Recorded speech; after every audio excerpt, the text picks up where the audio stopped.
ادامه گفتار رامن زنان سبزبهار شاعر خلقی تاجیکستان گلرخسار. گفتار 12. بی‌حالانه برای خود تکرار کرد عاجزه: پروردگاری ای پوش بنده‌ات، دختران را از شرمندگی نگاه دار. عاقبت کار را تصور کرده زیر لب مناجات سر کرد عاجزه‌ای پاکیزه: خدایا به دوست خوار به دشمن دچارم نکنی، شرمنده این دنیا و آخرت نکنی خدایا. عاجزه را اشک در گلویش جوشیده دمگیرش کرد. شبی که رما گوروار تاریک بود، سگ‌ها 20 می جکیدند. در خانه چراغ نمی سوخت. وقتی که دخترها به اداره جماعت رسیدند، خروس اولی شب جیغ می زد. خیریت در شعاع پلت چراغ به چهره کودکی آرام خوابیده نگریسته برای سبک کردن گناه دختران سند می کافت و نمی یافت. اکنون مقال دوست داشته‌اش ضرور باشد روا باشد نه، بلکه شتر دوست هم دزد است و سوزن دوست هم دزد، مغزش را اره می کرد. عاجزه سوی چشم یگانه روزن که از آن پاره آسمان سیاه می نمود نگریسته منظره دزدی دختران را تصور می کرد. الحال دختران ترسان و لرزان با پنجه های سرما برده و عذاب علیم چشم قفل را پیدا می کنند و کلید را خدایا قفل گشاده نشود. با آواز بلند دعا کرد عاجزه، چشمانش را از الم و هراس سخت پوشیده. و چنانش نمود که دختران برگشته چنگ و غبار پرده های کیهان نشسته را به جاگه او بلکه به چشم و دهان او و کودک بیگناه می افشانند. از چنگ و غبار دمگیر شد. سرش را به تگ کرپه خست. دلش را وهم زیر کرد. خیالاً دزدان دستگیر شده را تصور نمود که در حولی مسجد دست بسته و اسیر حکم عموم را انتظارند. با هراس درک کرد که عجب نی الک دختران را با راه مارپیچ سبزبهار به محکمه پنبچی بردند و دیگر آنها را اصلا نخواهد دید. چشمان هراس عاجزه از چشم رفزن کلانتر بود. نشانه فرشته پاکیزه آچه، چیکاری بود که تو کردی؟ یا روح و ارواح مددگارشان باشید. دیگر اصلا این نامقولی را نمی کنند. دختران را خودت ببخشیم، بنده هایت اصلا نمی بخشند. خدایا آنها را از شرمندگی نگاه دار. به دست افتند سنگسارشان می کنند. از چنین روز بی پاجامه می گشتند بهتر بود خدایا. خیریه را چنان نمود که نه تنها دست و پایش بلکه خودش چشمهایش یخ بستند. صدای گشاده شدنی در کهنه را شنید و صاحب خانه مجال چشم گشادن نداشت. دختران از میدان محاربه عرقشار و خسته برگشتند. زیبا به کوزه آب چسبید. کوزه را از دستش بگیر، دمسوز می شود، اشاره کرد مادر. نشانه نفهمید یا فهمیده خود را به نادانی زد. عاقبت چون زیبا کوزه را به جایش گذاشته به حال به تکیه ستون پایان شد، نشانه به آن چسبید. در کجا نوشته شده است که رئیس جماعت شبانه پرده های تریزه خود را بدزدد؟ گفت زیبا بی مقصد به شیفتی دود خورده نگریسته. با پیدا شدن یک تیکه صوفی کهنه گویا از رفزنه دلشان روشنی کنده شده بود. نگاهشان را نامعلوم از یک دیگر می گریزاندند. خیریه خاموشانه به چهره خسته و رنگ کنده رئیس جماعت که از اداره خود پاجامه واری دزدیده بود و اکنون از شرم و پشیمانی می سوخت می نگریست. نشانه در چای جوش آب گرم می کرد. خاله جان، مرا دشنام ده زن، اما خاموش نیست، می کفم، گفت زیبا نگاهی صاحب خانه را حس کرده و به حرکتهای هموار نشانه بی‌حس نگریسته. حیران تمکین دوگانه‌اش خود آرام بودن نمی توانست.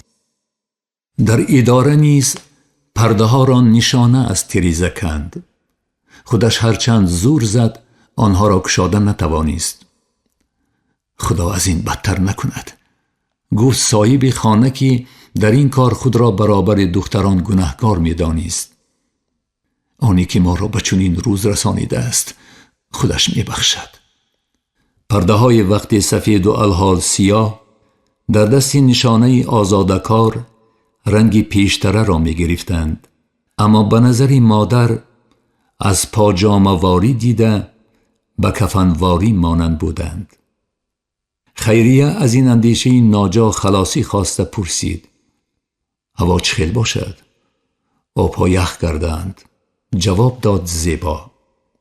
دیگر گپی گفتنی نیافتند. نشانه پرده های شستش را با حوصله رنگ می کرد. رنگی سبز، رنگ دوست داشته خودش و دلاور. خواب کن دخترم، با نیم آواز گفت خیریه که خواب خودش به تمام گریخته بود. زیبا در تکیه صندلی پینک می رفت. گاه گاه چشم گشاده نشانه را مشغول کار دیده باز چشمانش را می پوشید. علم گرسنه مانده بیدار شد. نشانه کودک را از گهواره گشاده به بغل زیبا ماند. کودک با دستکان لاغرش انگشتی زن را پیدا کرده به دهان برد. دلی میهمان سوراخ شد. دریغ که شیر ندارم و تو را مکانده نمیتوانم. به پشت کودک تپ تپ زده گفت با علم زیبا: علت گویم خواب میکنی؟ مصلحت پرسید از کودکی گرسنه. بسیار میخواست با کسی گفتگو بکند تا دم پرده های زار مانده فراموش شوند. او با آواز مهین لرزانش به علگویی پرداخت. نشانه پرده های رند کردهش را به چوبی تگی صندلی آویخته محزونانه به لبان دوگانه‌اش می نگریست. زیبا خودش و کودک را، علمی سوزانش را، پشیمانی و بیچارگیش را، جوانی برباد رفتهش را الله می گفت. ترکی سرم مثال چوبی ترسوخت، جان و جگرم برای یک مادر سوخت. غمهای دلم به قد آب سر دادم، سنگای قدی جویبار سر تا سر سوخت. بچه جانم الله، مردی کلانم الله، دردی بجانم الله، خوش مهربانم الله، الله یا الله یا الله. من تشنه‌ام و آب ز جو می گذرد، یار بسری دست سبو می گذرد. بی تو بگذشت نیمی عمرم، ای وای نیمی دیگرش در غمی تو می گذرد. الله جان و جانانه، مردی کلانی خانه، الله یا الله یا الله. زیبا با دهشت دریافت که طفل شیرخواره سخنان علمی او را می فهمد. یا چنین بود یا به نظرش نمود. در چشمان خواب‌آلود طفل اشک درخشید.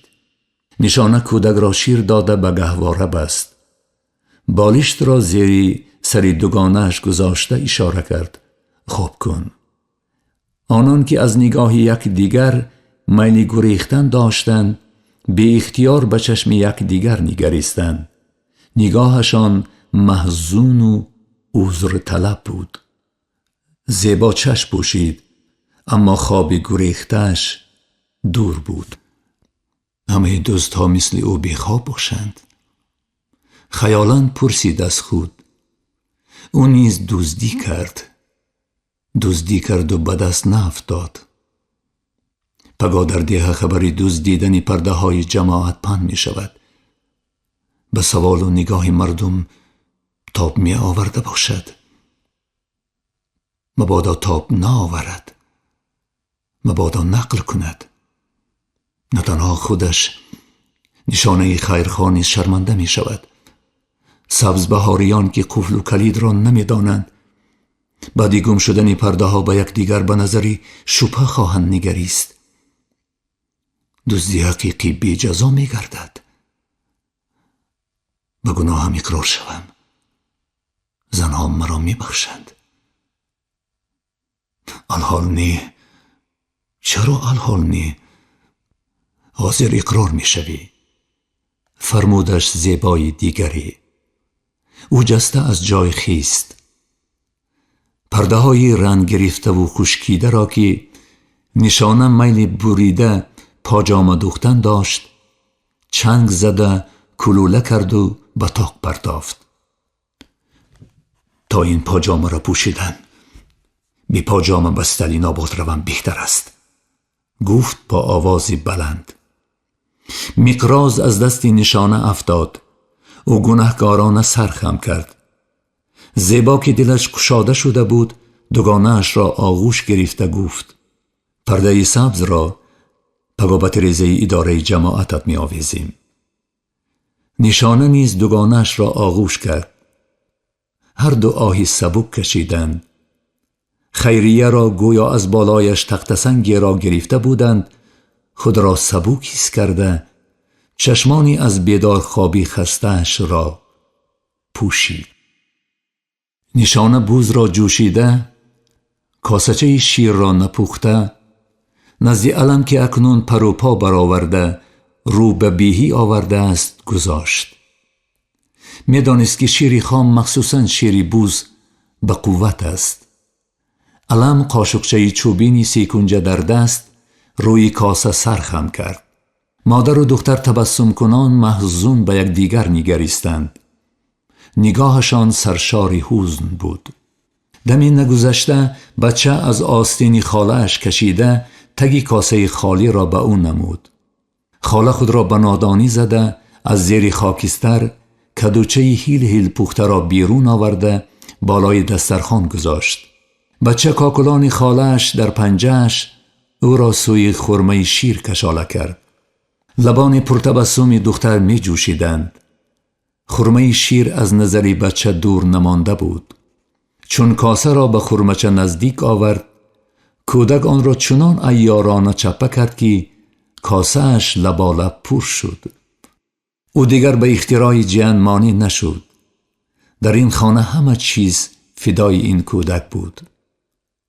خودش نیز با مدار خنده و گریه ناز و نغمه او میزیست. بچه سیر و خوشحال از پی بوزیچه دویده افتاد و قاه قاه خندید. گرسنه می بود و می افتید حتما می گریست.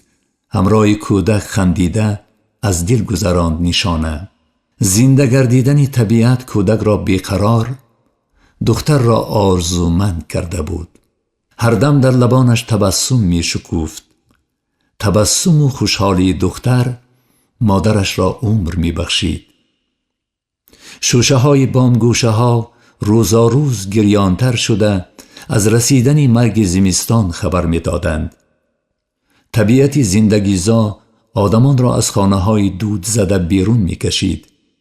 بهار را پیش از همه بچه ها با هیاهوی و ترانه‌خوانی استقبال کردند. اکثری آنها به یتیمی تن دادن نمی خواستند. راهگذری خواه خودی خواب بیگانه از چشم کودکان دور نمی ماند. بچه های راه پدران را انتظار و بازگشتشان باور داشتند. این سحر نیز بچه ها اطراف را با نگاهی شبهزا آزموده بام مسجد را خلوت یافته خرسند شدند.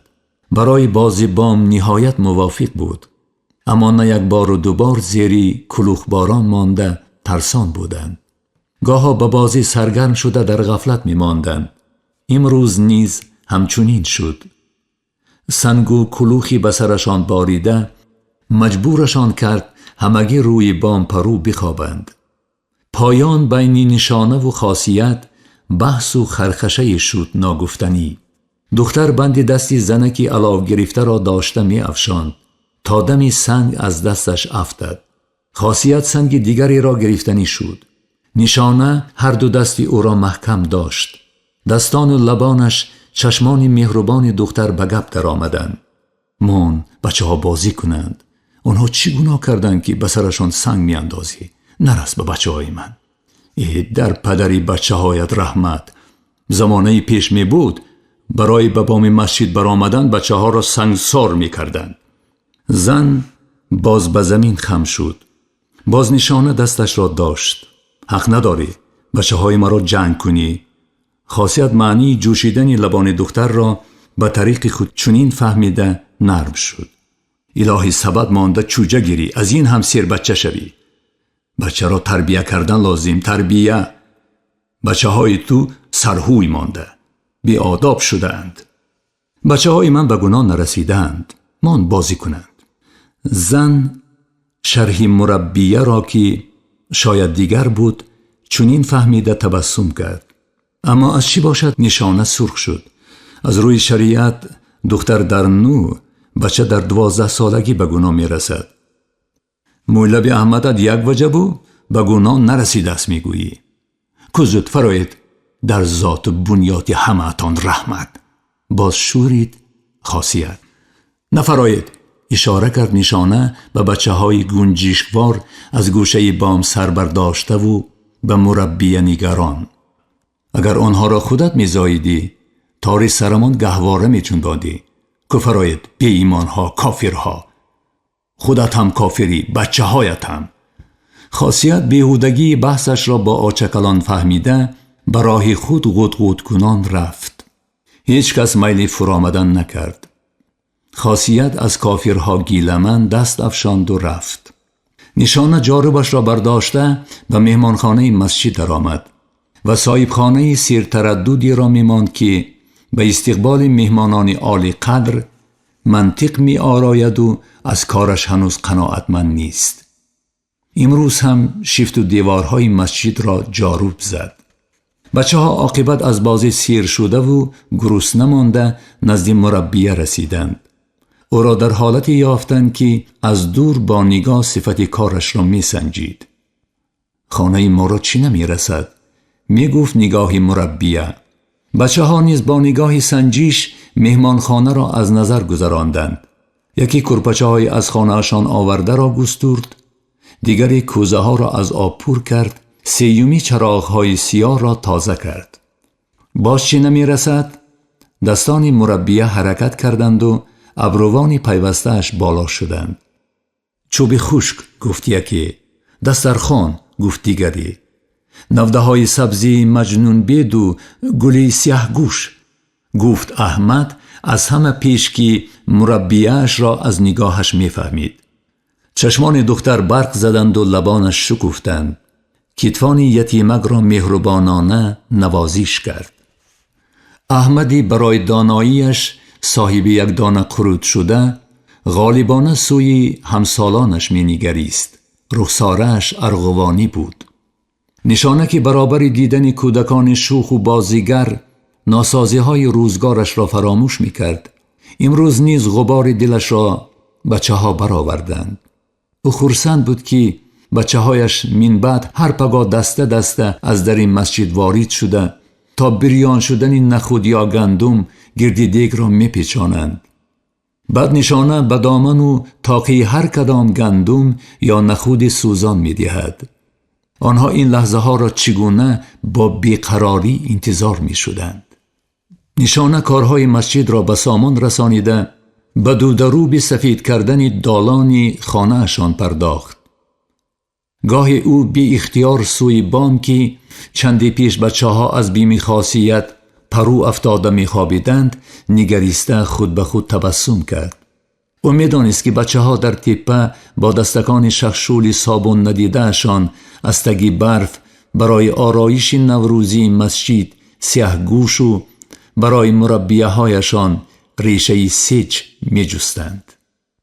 دستکات خانو خوردند احمد، احتیاط شو، باز کسل نشوی. خیالاً مراجعت کرد به بچه یتیم و بیکس. احمد یتیم در خانه عمکی بجنگ رفته‌اش میزیست. زنی عمکش زمستان او را گردی صندلی غنجاندن نمی توانست. چون زمین خشک می شد احمدک احمد جان شد. این زمستان جویبارها یخ بستند. بچه هر روز از چشم آب می کشاند. کوزه نشانه را نیز گرفته برایشان آب می آورد. روزی از چشمه تا خانه نشانه به زور رسیده دیگر از جای خیستن نتوانست. زنی عمکش باری به عیادت بچه بیمار نآمد. شیر بزکر را 4 تقسیم کردند. بچه به پا خسته گل اولین بهار را امسال به نشانه بخشید و باز به خانه عمکش رفت. دختر به آهک آب ریخته جاروب را ترک کرد. آرزوهای نوروزیش را در نقش‌های برای خودش خانه و گویا به شیفت و دیوارهای خانه و ایوان ثبت می کرد. بهار عالمی آرزو بنیاد دختری بی‌نصیب را رنگین کرده بود. در چنین لحظه ها عادتاً خیالاً با دلاور صحبت می کرد. چند روز است که او با یار غریبش صحبت کنان غبار زمستان پرمشقت را از دل می روبد. نوروز مبارک.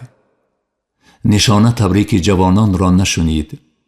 نوروز مبارک گفت ظفر. زلیخا از آستین او کشیده سخت ترساندش. در کجا سیر میکنی؟ نوروز آمده است. نشانه به کتفی جوان و دختر به معنی بختتان سفید شود آرد پاشید. ظفر نوده سبز مجنون بید را به کاکل نشانه بسته جاروب را از دستی او گرفتنی شد. ارغنچک را ساز کنید. دختر ریسمان به دستی جوان داده سوی درخت توت اشاره کرد. جوانها ارغنچک می بستند و دختر هوسمند سویشان می نگریست. هرچند نشانه تنهایی را خوش کرده بود، الحال از دیدن جوانها خرسند شد. بارها می شد دختری تنهای خیال پرست کتفان بازوان قوی یارش را نوازش می کرد. تنی خسته و سری تنهای خود را در پناه پیکری خزر بی یار می دید. آنها هم را گل می چیدند، در حیات سبزکاری می کردند، از چشم آب می آوردند. وقتهای آخر خواب پر شد. تا درز آوردن چادری سیاهی شب خوابش نمی برد. چون غنب می کرد بی اختیار ترسیده بیدار می شد. او همیشه از چیزی هراسان و کسی را انتظار بود.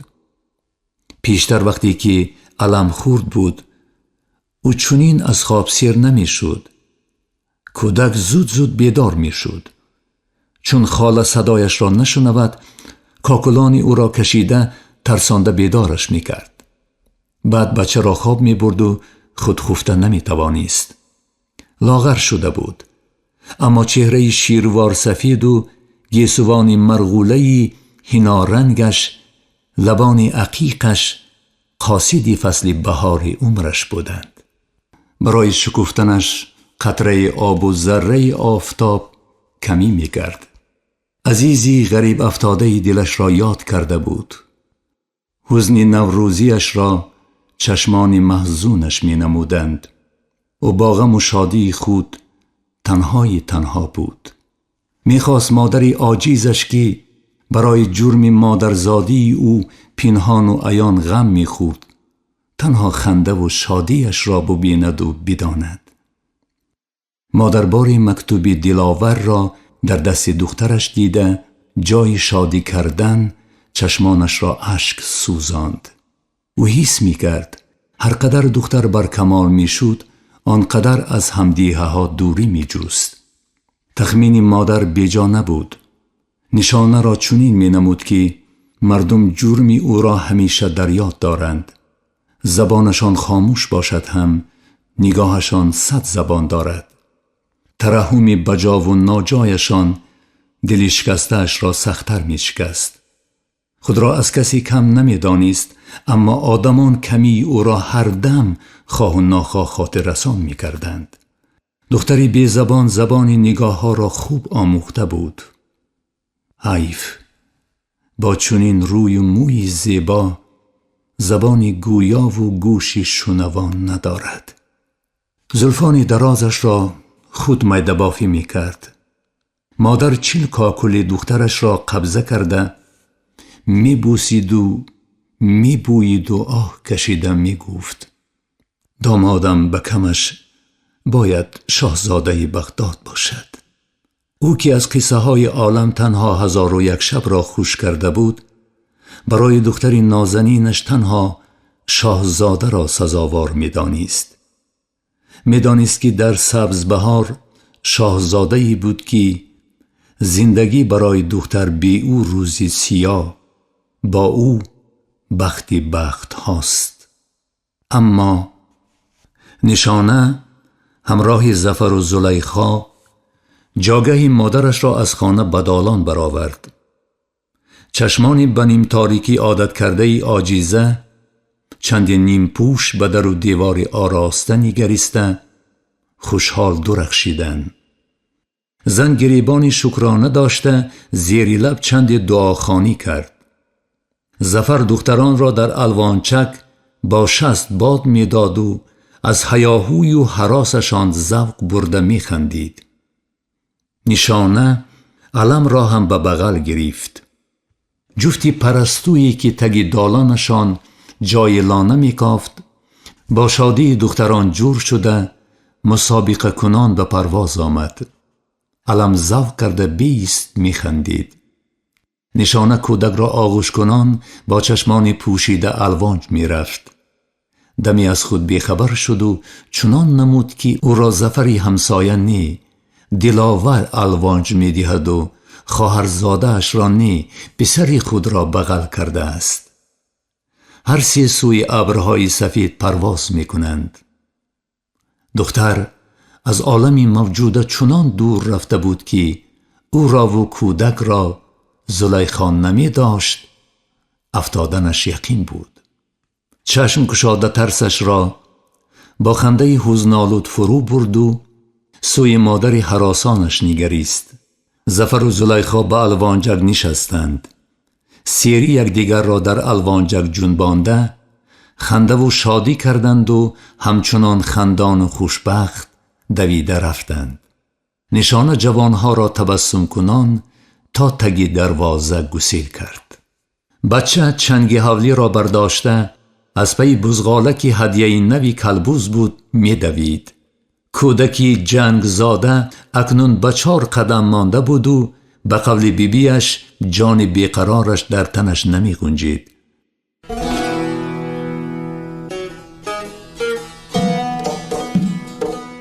انجام گفتار 12 رامن زنان سبزبهاری شاعری خلقی تاجیکستان گلرخسار.